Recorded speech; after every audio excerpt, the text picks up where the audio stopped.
ভাৰতৰ প্ৰথমগৰাকী প্ৰধানমন্ত্ৰী জৱাহৰলাল নেহৰুৰ জন্মদিনটো আজি গুৱাহাটীৰ বিনাপানী একাডেমীত বৰ্ণাঢ্য কাৰ্যসূচীৰে শিশু দিৱস উদযাপন কৰা হয়।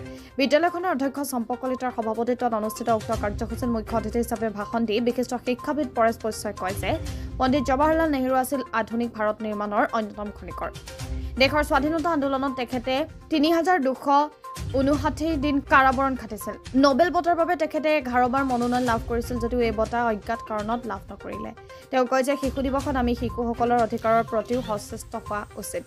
দেশৰ প্ৰতিগৰাকী শিশুৱে যাতে উপযুক্ত শিক্ষাৰ পৰা বঞ্চিত নহয় সেইটোৰো দেশবাসীয়ে সংকল্প লোৱা উচিত। তেওঁ ছাত্ৰ ছাত্ৰীসকলক মোবাইল ফোনৰ ব্যৱহাৰ সীমিত কৰিবলৈ পৰামৰ্শ দিয়ে।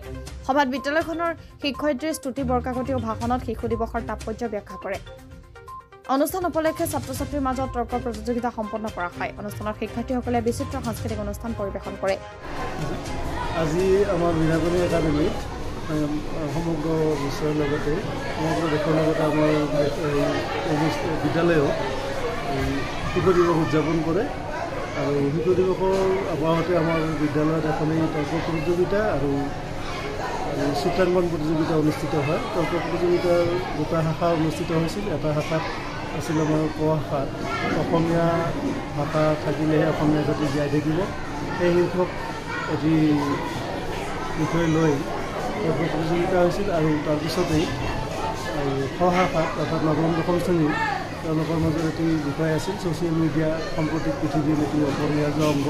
এই দুটা বিষয় লৈ আমি তৰ্ক প্ৰতিযোগিতা অনুষ্ঠিত কৰিছিলোঁ আৰু এই প্ৰতিযোগিতাত ভাগ লৈ ছাত্ৰ ছাত্ৰীসকলে সুন্দৰ যুক্তি আগবঢ়ায় আৰু তেওঁলোকে নিজৰ নিজৰ ভাৱাৱেগবোৰ প্ৰকাশ কৰে।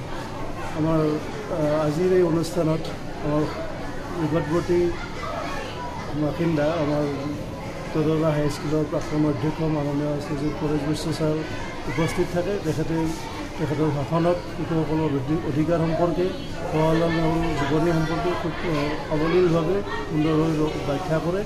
তেখেতৰ ভাষণত আমাৰ ছাত্ৰ ছাত্ৰীসকলৰ মোবাইল ব্যৱহাৰৰ উপযোগিতাৰ বিষয়েও বা ব্যৱহাৰৰ বিষয়ে বহুত ধুনীয়াকৈ বৰ্ণনা কৰে।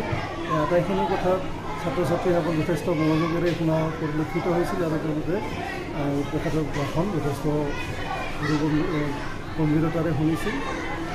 আমি গোটেই অনুষ্ঠানটি শিক্ষাৰ্থীসকলৰ সহযোগত সুন্দৰভাৱে সম্পাদনা কৰিবলৈ সক্ষম হৈছোঁ। হাজোৰ পৰা কমলাকান্ত দাসৰ ৰিপৰ্ট, আছাম এনি নিউজ।